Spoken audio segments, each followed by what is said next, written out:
basically myopia, or also we call it as a short sight. So this time era there is a epidemic of myopia. So ત્રણ કારણો એના માટે મુખ્ય જવાબદાર છે. એક હેરિડિટી મતલબ વારસાગત હોવું, પેરેન્ટ્સને હોય તો બાળકને પણ ચશ્માના નંબર આવી શકે.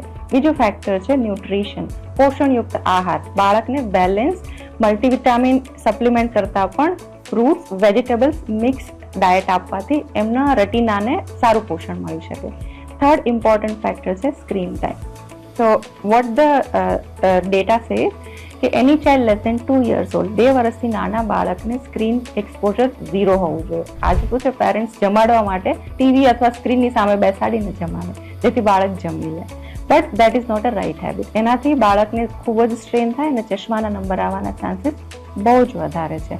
સો less than 2 years old child 0 screen time. 2 થી 4 વર્ષના બાળકને તમે 30 મિનિટ્સથી 1 hour સુધી સ્ક્રીન ટાઈમ એક્સપોઝર કરી શકો. પ્રીડોમિનન્ટલી એમાં ટેલિવિઝન હોવું જોઈએ અને ટીવી પણ 6 ફૂટ મિનિમમ દૂર રાખી અને જોઈ શકાય. 5 વર્ષથી ઉપરનું બાળક થોડું ઘણું સ્ક્રીન ટાઈમ કરી શકે, પણ મિનિમમ ઇઝ બેટર. જેટલો ઓછો સ્ક્રીન ટાઈમ હશે એની આઈસાઇટ માટે લોંગ ટર્મ માટે સારું રહેશે. સો આઈ વુડ સે કે ન્યુટ્રિશન પર ધ્યાન આપો, સ્ક્રીન ટાઈમ ઓછો કરો અને યરલી વન્સ, વર્ષમાં એક વખત બાળકની આંખની તપાસ કરો.